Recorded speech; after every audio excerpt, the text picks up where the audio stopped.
Hi and welcome back to another video of jPlay. I am Marcus and today I'm doing a quick playthrough of Liberation of Rietburg. This is called, at least I think, Die Befreiung der Rietburg.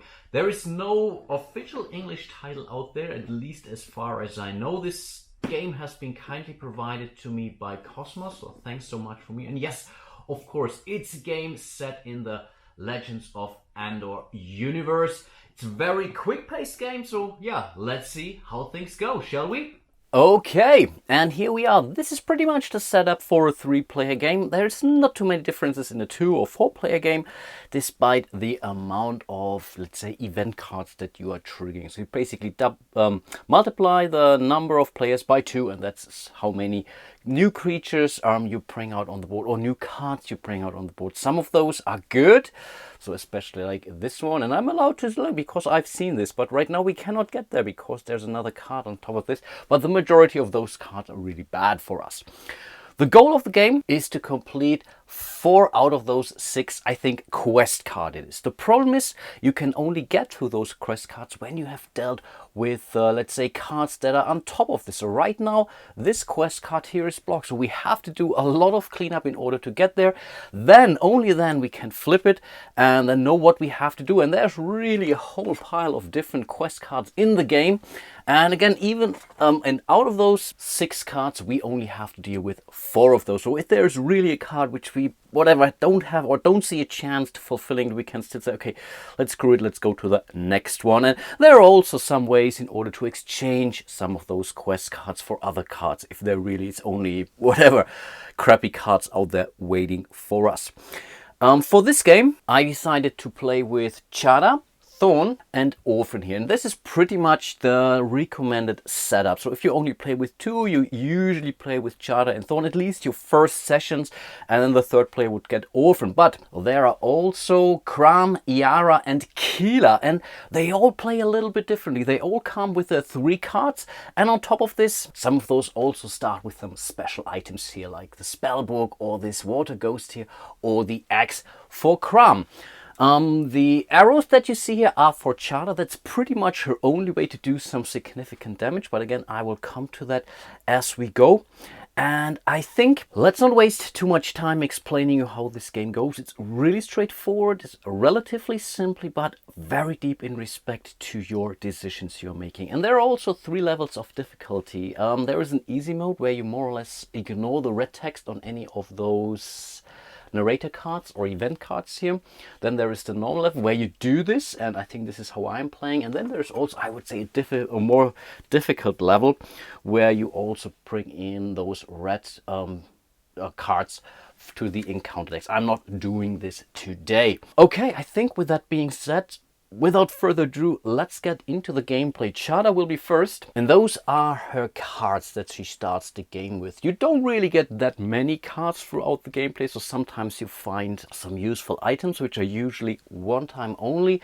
What's more important are those friends here, because friends are really cards that you can keep for good, and they really award you with some very powerful abilities. Really depends on when you get those, so some friends are more useful when you get them early, but they still help you, buy you some time, because whenever you're running out of your cards, you have to go through a refresh, and whenever you're refreshing, you take all the cards back to your hand, but then the story will advance. So usually this means at least 2 new cards will appear, 2 new encounter cards will appear, and will make lives a little bit easier. And this deck is also the timer, because if it runs out, and then if we would have to deal or draw a new card, then this dragon will attack, and then we have automatically lost the game. And this game really comes also with a lot of those event cards. These are the one I used to prepare the board. So really very large or very big replayability in respect to those cards. When you play a card, you have to make a choice. They are all separated here with orders, so that's basically the German word for or. So she can go for this, she can go for that, or she can go for that. And she can basically choose her first card that Chada is playing. And to be honest, getting some arrows could be beneficial, and she could also immediately attack. But this could be a long shot.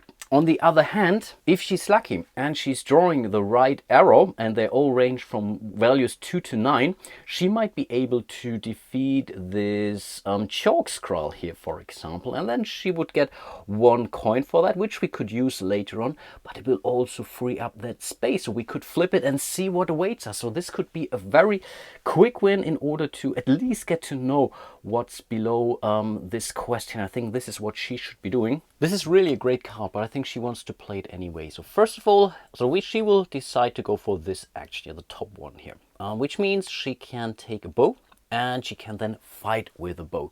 Jada is the only character who cannot use these willpower points in order to boost her strength, but she really has some very powerful bows, and you can do those actions in any order if there are 2 of those. So let's play this card. So we will place it sideways so we know that this has been played.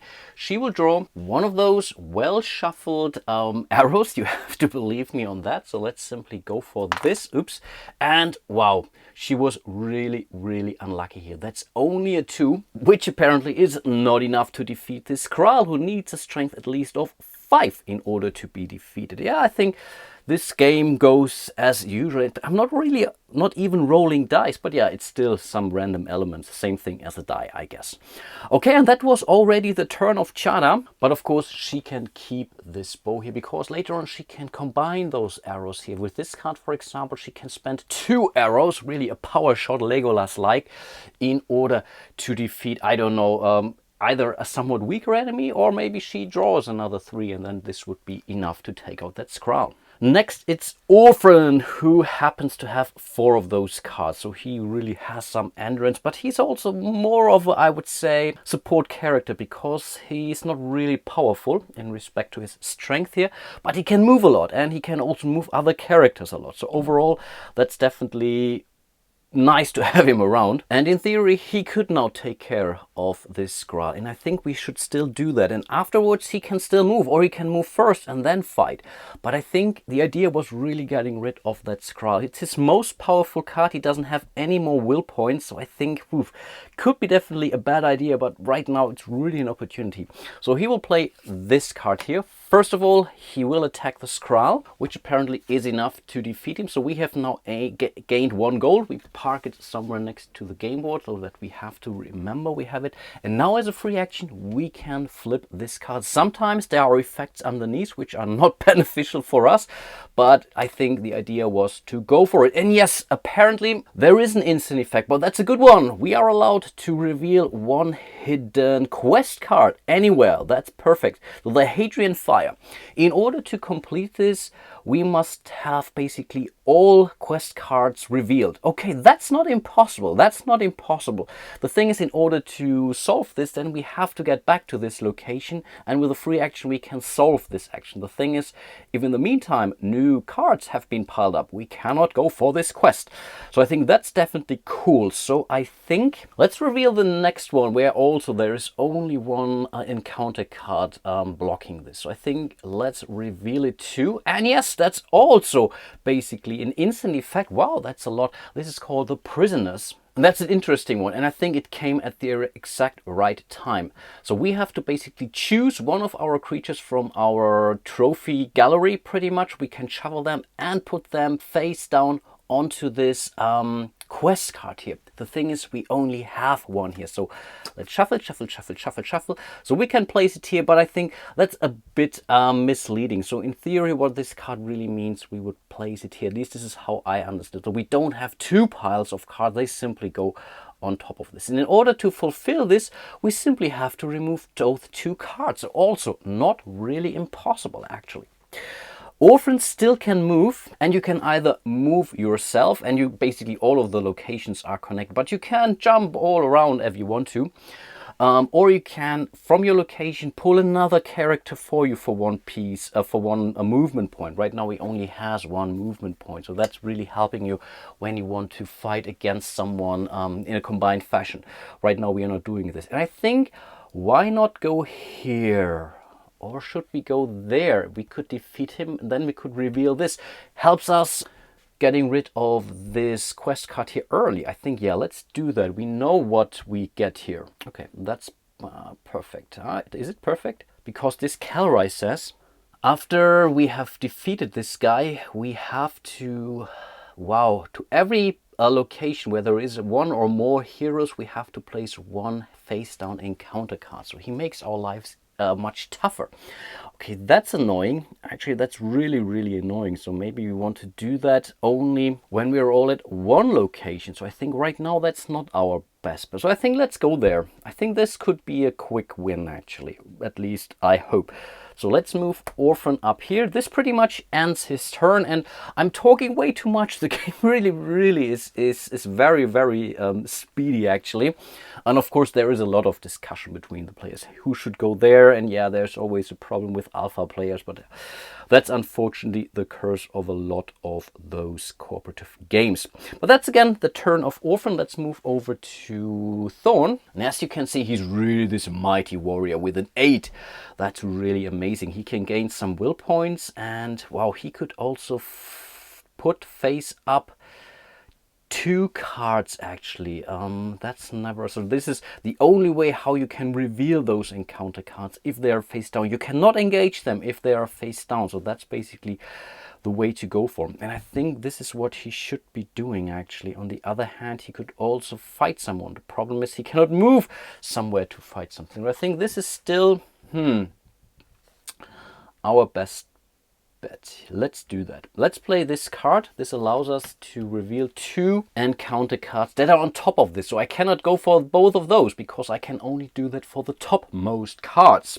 I think we know what this one is, but let's reveal it anyway so we know what we have to deal with. And I want to see this one too, apparently, because underneath there is this drinking stuff, and this allows us to move more. That's an item.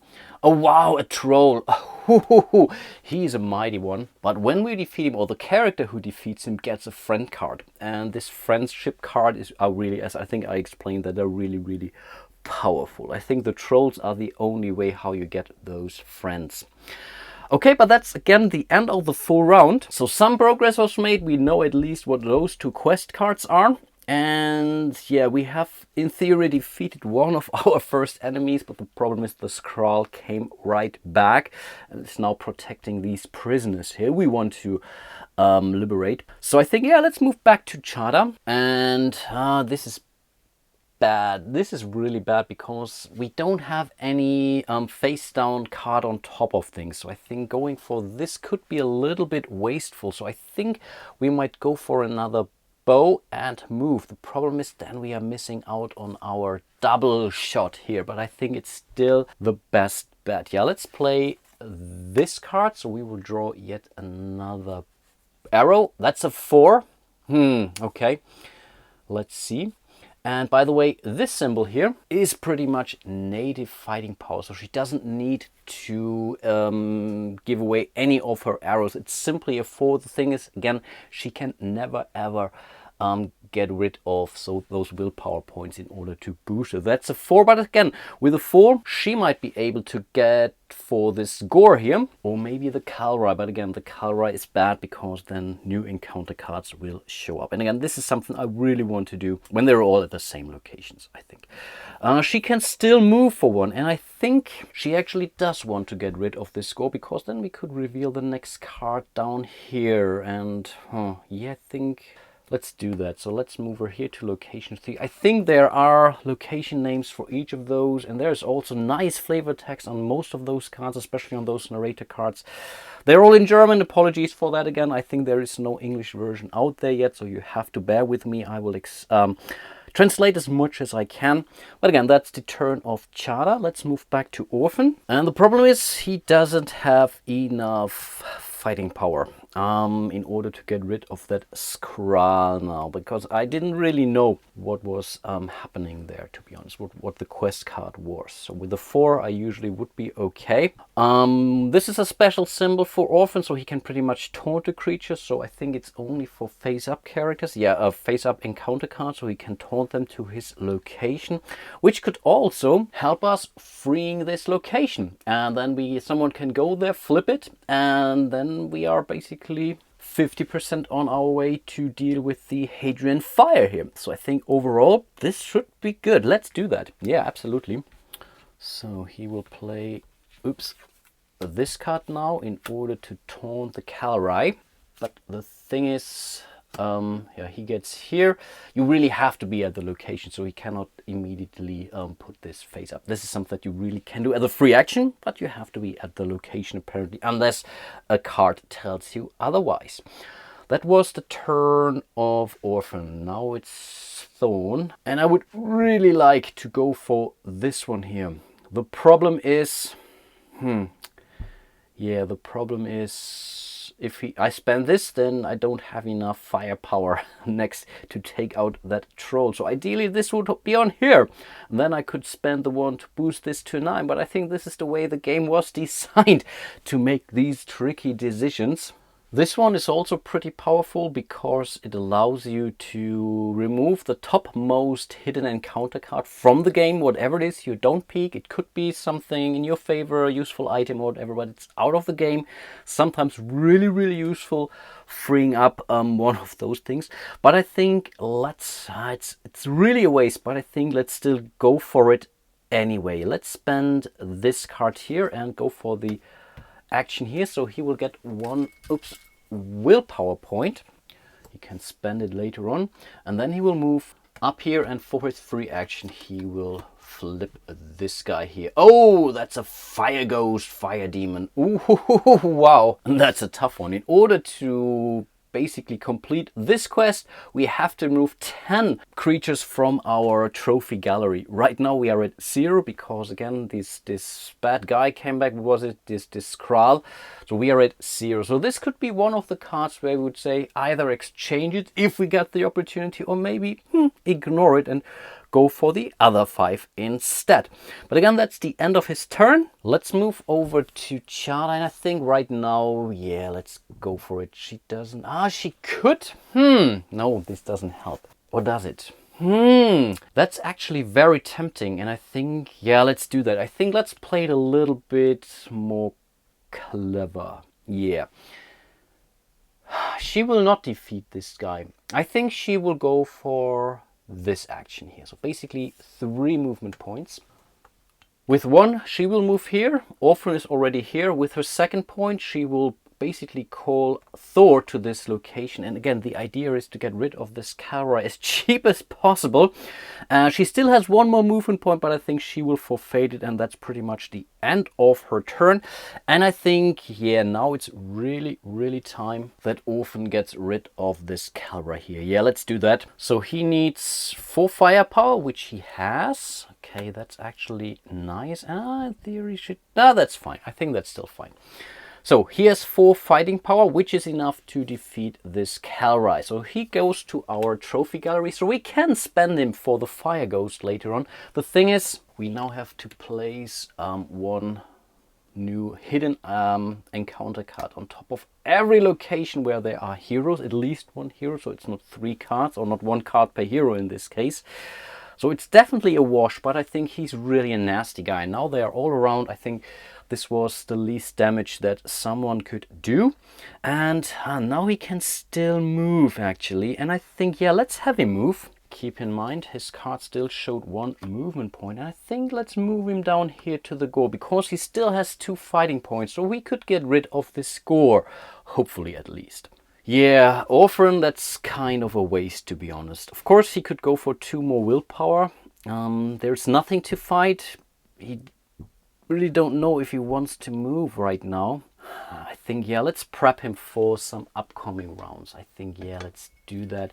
So he gets 1, 2 more willpower. So this card has been played. Pretty much the end of his round and his turn. And now it's back to Chada. And because she's out of cards, she now has to refresh. There's nothing she can do. This simply means she will not, or she will get her cards back in a second. First of all, we will reveal the next narrator card. I'm not sure if you are familiar with the original Andor games, because the narrator really drove the story. It was very campaign and scenario based, so if you really knew basically the missions, then you already knew what twists there were, but of course there was a lot of randomization. This deck here is really very, very random. Anything can happen right now, which is something personally, as when you watch my channel, I'm really a huge fan of sandbox, and this game feels more sandboxy.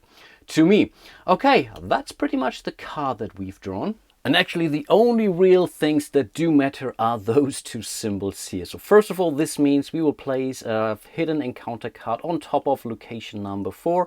And here we will place a face-up encounter card to the space of the hero, which is now Chada space. And there's a lot of flavor here. So here it says that the king is on the lookout for his, let's say, old enemy here. And he knew that Tarok, which is the Drachen, would come.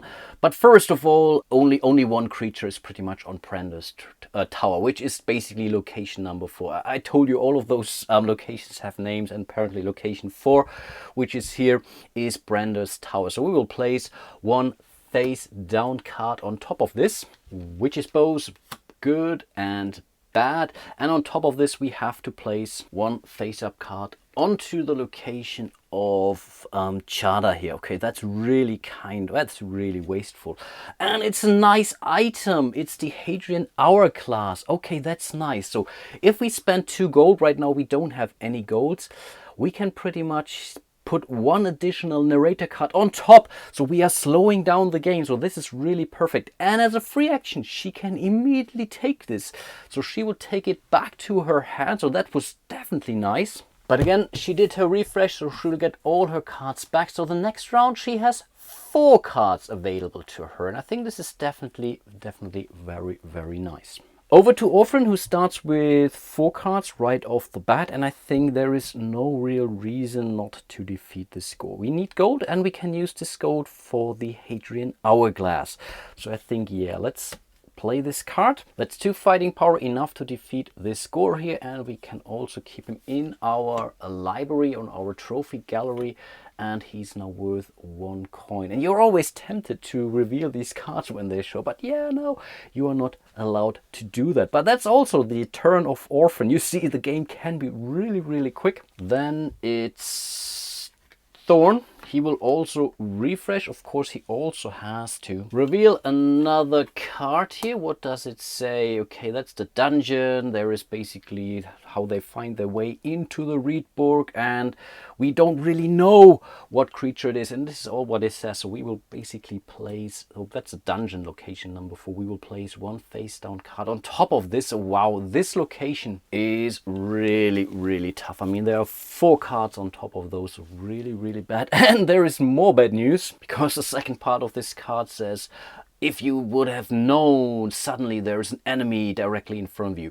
So we will basically place a face up card on the location of Thorn, which is the same location number 5. So wow, that's burn, and that's a Gorlord with a strength of 5. And when we defeated it, we get 1 gold, and we can move for free. I think that's not too bad. So let's park it here. And then, of course, we will also get rid of these cards. And right now we are down to 8 cards here. So the clock is really ticking here. Back to Chada. I think she wants to get rid of the Wardrock up there in the northern tower, and I think she also wants to explore another encounter card. So I think, yeah, let's do that. So she will play this card here. This gives her 1 movement point. So brave as she is, she will move to this naughty little Wardrock up there. Again, they're not doing any damage to us, so they're really basically invincible, those guys. But we really have still to do something.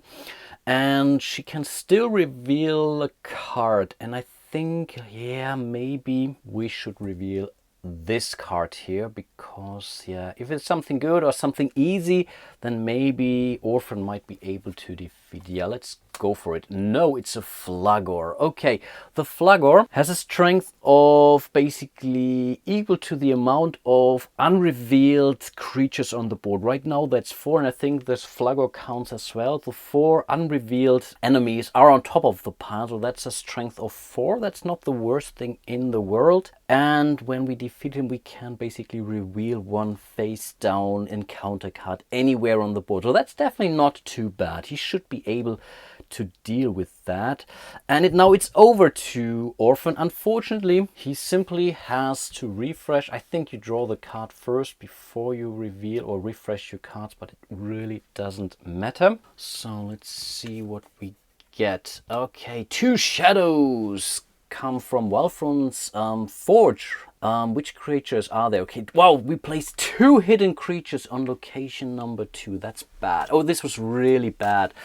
Because the Forge here, it's unfortunate, the Forge here, we want to send Thor there in order to defeat this troll, in order to get a friend card. And now we have 1, 2 encounter cards on top of this. Oh, that was really bad. This was so bad. And that was only the first of 2 events, because at the outer tower, at location number 3, there is also 1 additional hidden creature waiting for us. And that's also bad news for Orphan, who wanted to get rid of this flugger here. Are you kidding me? Oh, that's really bad. But yeah, that's how this game is. You really make some plans and then someone has to refresh and then nasty things happen. This is really one of the reasons why you want sometimes to really wait for 1 turn at least in order to make sure we can follow our plan. In this case, he really didn't have a choice. Over to Thorn, who is now fully refreshed. And again, the plan was to defeat this Gorlord at this location. The Gorlord would allow him to get 1 free move, but now, this is now all pointless, to be honest. But still, I think, let's go for it anyway. We need to get rid, because we want the gold too. So yeah, let's do this. So we will basically create 6 fighting power in order to defeat this guy here. So we get 1 gold. We place all the gold coins in 1 row pretty much, so that we know how much we have. And when we expand those or give them away, then we pretty much remove them from the game. Right now we had 3 enemies, but keep in mind this guy wants 10, and it's very likely that we are spending 2 of those for the coins in order to use the Hadrian Hourglass, which buys us some time. So also very, very important. But yeah, those were all of our actions for this round, and I think I will stop for today. I think you should have a good idea of what this game is about, how it's being played. Of course, I was not able to get rid of some of those. I mean, this is a relatively easy one down here. We only have to reveal 3 more of those quest cards, and we are 25% on our way to victory. The thing is, yeah, you see it for yourself. Sometimes the creatures are appearing anywhere where you want them, apparently. So if you want me to continue with my playthroughs, or please leave a message, a comment, whatever it is, and then I will definitely consider it. So I will leave it here for a day or 2 before I maybe move on to my next playthrough or game, whatever it is. Definitely would love to finish this game here, but of course, yeah, let's have you decide if I should spend more time on Liberation of the Rietburg or not. Hope to see you soon in one of my other videos, and until then, bye bye.